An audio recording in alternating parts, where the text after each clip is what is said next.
Hello everyone, welcome back to my channel. इस video में हम पढ़ने वाले हैं जियोमॉर्फोलॉजी का चैप्टर अर्थ मोमेंट का पार्ट नंबर सेकंड।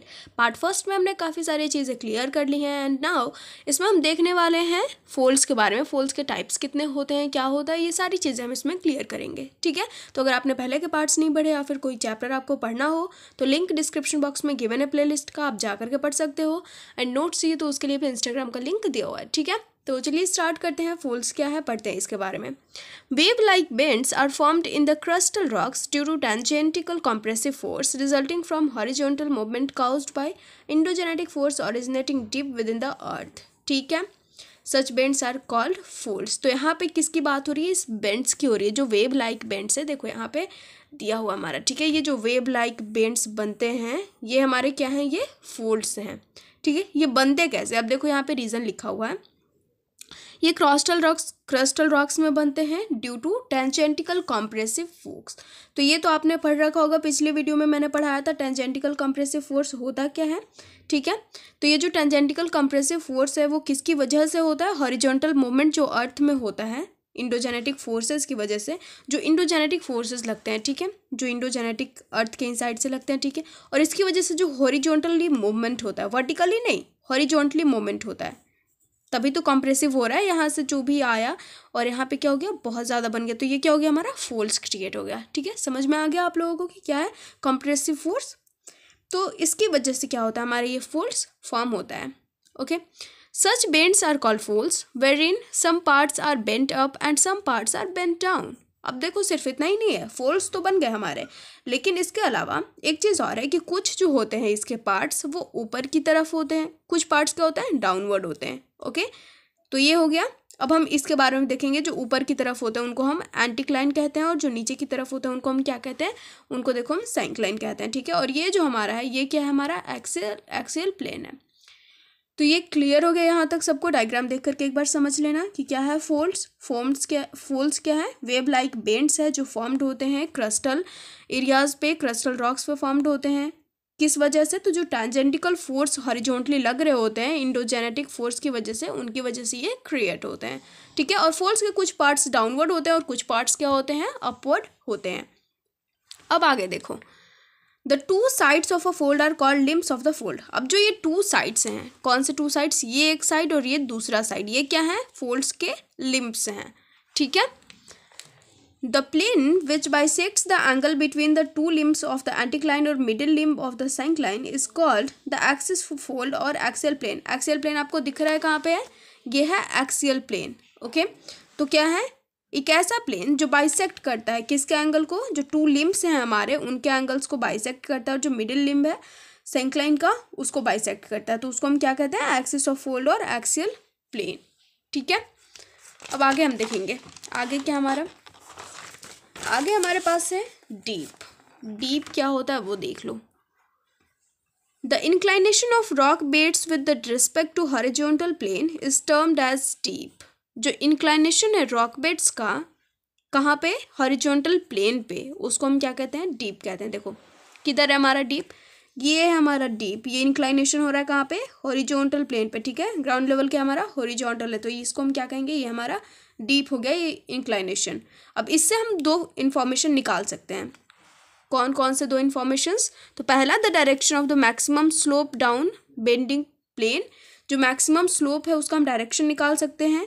कैसे ये मेजर किया जाता है? Measure by its true bearing in relation to east west of north direction. ठीक है, तो ऐसे ये निकाला जाता है। एंड जो एंगल है वो हम फाइंड आउट कर सकते हैं। जो मैक्सिमम हमारा स्लोप है और जो हॉरिजॉन्टल प्लेन है उसके बीच का हम एंगल फाइंड आउट कर सकते हैं, measured by an instrument called clinometer. और ये जो एंगल है वो कैसे फाइंड आउट किया जाता है? क्लाइनोमीटर की हेल्प से। ठीक है, अब देखो आगे हमारे पास स्ट्राइक। ये डीप तो हमारा हो गया। अब इसको हम देखेंगे जो डायरेक्शन होता है, देखो दिखा देती हूँ मैं पहले ही। जो डायरेक्शन होता है उसको हम कैसे लिख सकते हैं? 60 डिग्री नॉर्थ वेस्ट था ना इधर, east and west relation to north. ठीक है, तो वेस्ट और ईस्ट का क्या है? यहाँ पे वेस्ट हो सकता है या फिर ईस्ट भी हो सकता है, वो डायरेक्शन पे डिपेंड करता है। तो क्या है? नॉर्थ डायरेक्शन के साथ है ये।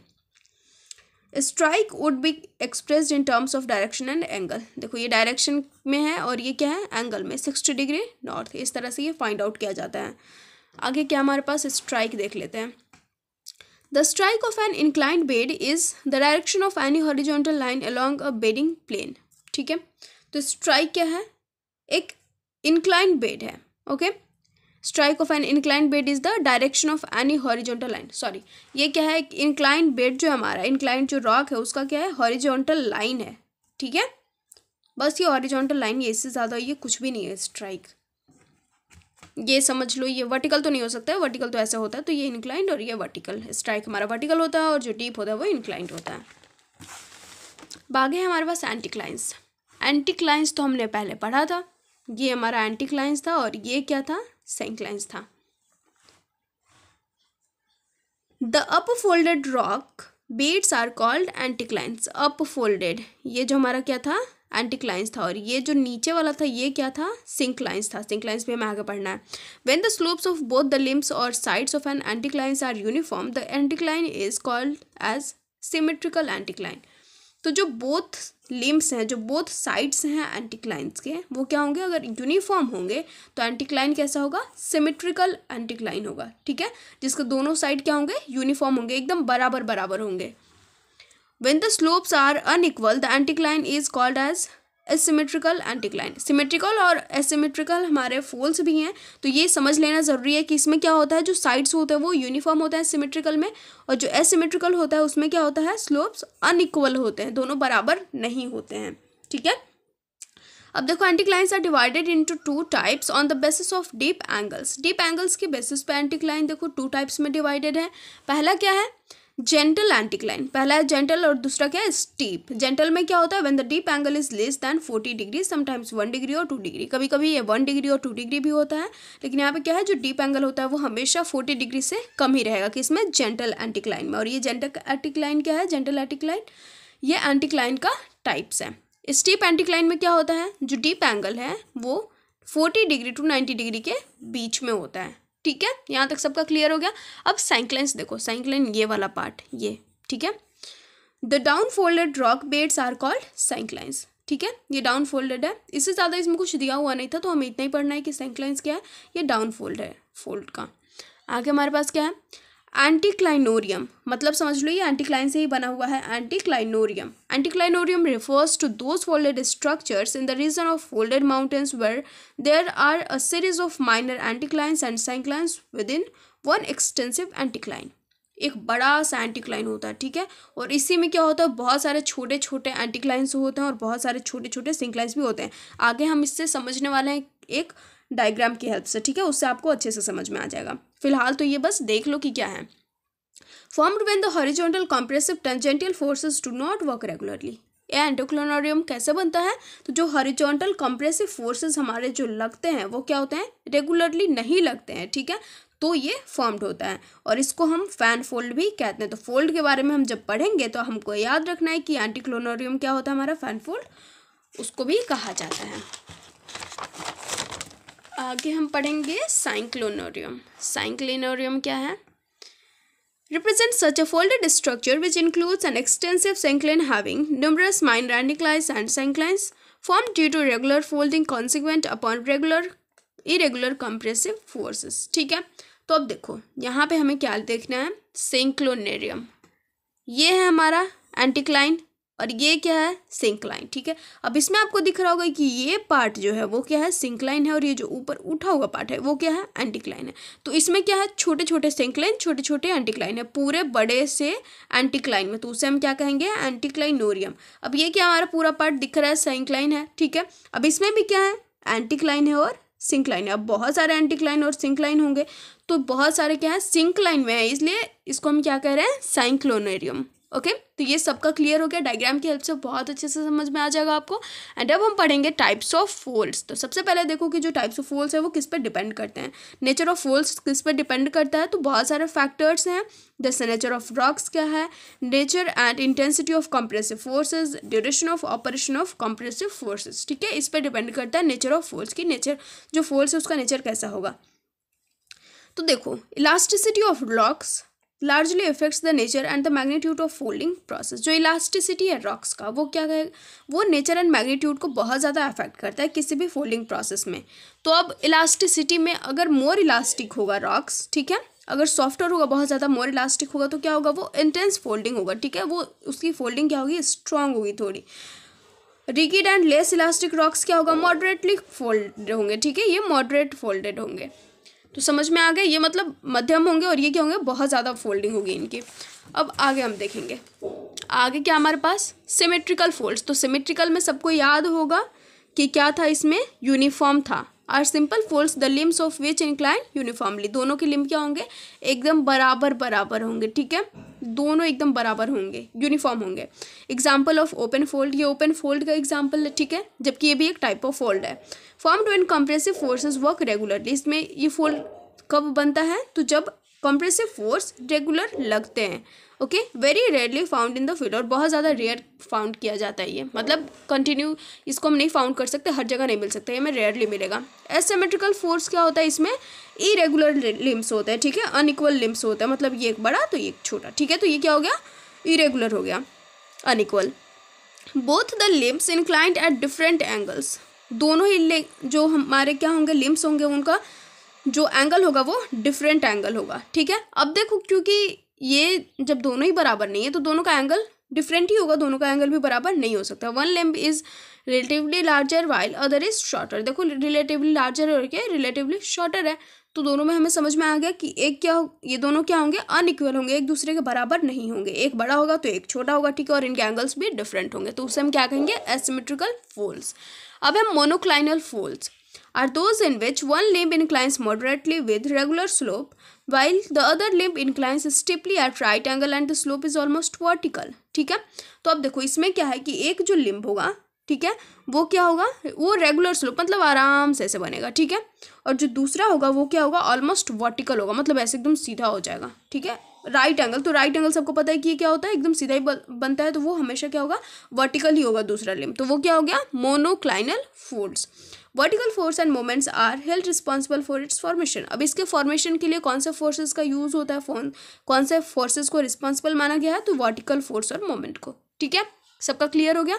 आगे also form due to unequal horizontal compressive forces coming from both the sides, ये भी माना जाता है कि जो हमारे कंप्रेसिव फोर्सेस हैं जो दोनों साइड से लगते हैं वो क्या होते हैं, अनइक्वल जब लगते हैं बोथ साइड से तो क्या होता है, ये बनता है, ठीक है। आगे है isoclinal folds are formed when the compressive forces are so strong, जब कंप्रेसिव फोर्सेस बहुत ज़्यादा स्ट्रांग होते हैं तभी आइसोक्लाइनल फोल्ड्स बनते हैं, ठीक है। That both the limbs of fold become parallel but not horizontal, दोनों क्या होते हैं, फोल्ड्स के लिम्ब क्या होते हैं, पैरेलल होते हैं बट हॉरिजॉन्टल नहीं होते हैं। रिकम्बेंट फोल्ड्स क्या होता है, are formed when the compressive forces are so strong that both the limbs of the folds become parallel as well as horizontal, इसमें क्या होता है, इसमें जो होता है, जो फोर्सेस कंप्रेसिव फोर्सेस लगते हैं वो भी बहुत ज़्यादा लगते हैं, लेकिन इसमें जो होता है वो ये होता है कि जो लिम्स होते हैं वो पैरेलल के साथ साथ हॉरिजॉन्टल भी होते हैं।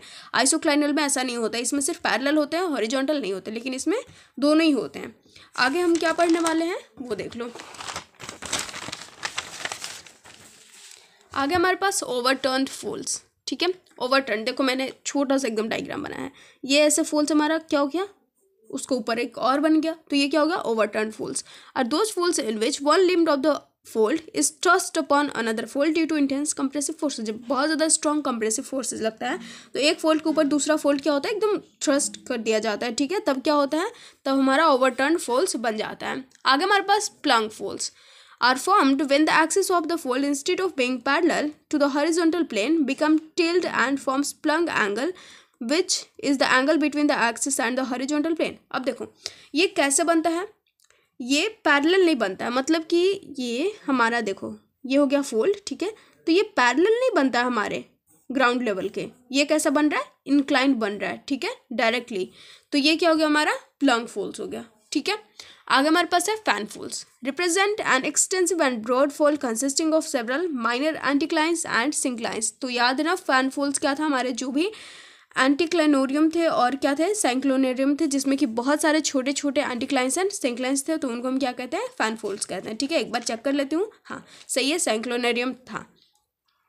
आगे हमारे पास क्या है, open folds are those in which the angle between two limbs of the fold is more than 90 degree but less than 180 degree। Open folds कब बनेंगे, जब हमारे दो लिम्स के बीच में जो एंगल होगा वो क्या होगा, वो 90 डिग्री से ज़्यादा होगा लेकिन 180 डिग्री से कम होगा, ठीक है, मतलब कि ये ऑब्ट्यूस एंगल होगा।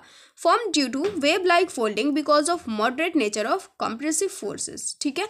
ये क्या होते हैं, ये वेव लाइक फोल्डिंग बनते हैं because of moderate nature of compressive forces, यहाँ पे ज़्यादा फोर्सेस नहीं लग रहे और ना ही ज़्यादा कम लग रहे हैं। क्लोज्ड फोल्ड्स क्या होते हैं, are those folds in which the angle between the two limbs of a fold is acute angle less than 90 degree. अब लेस देन 90 डिग्री होगा तो कुछ इस तरह से बनेगा, ठीक है, ज़्यादा नहीं है एंगल, कम है बहुत ज़्यादा, तो 90 डिग्री से कम एंगल होता है तभी ये बनता है। Okay, formed because of intense compressive forces, जब बहुत ज़्यादा कंप्रेसिव फोर्सेज लगता है तब ये ऐसा बनता है। ओके, तो ये हमारा हो गया फोल्ड्स कंप्लीट हो गया है, टाइप्स ऑफ फोल्ड्स भी कंप्लीट हो चुके हैं। नेक्स्ट टॉपिक हम पढ़ेंगे नेक्स्ट वीडियो में। So thank you so much. And अगर आपको समझ में आ गया होगा तो अच्छी बात है, नहीं आया होगा तो आप बता सकते हो कौन सा टॉपिक नहीं आएगा, मैं एक बार फिर से करा दूंगी। And guys please don't forget to like, comment, share and subscribe. मिलते हैं नेक्स्ट वीडियो में। एंड आपको अगर नोट्स चाहिए तो उसके लिए इंस्टाग्राम का लिंक डिस्क्रिप्शन बॉक्स में दिया हुआ है, एक बार चेक कर लेना।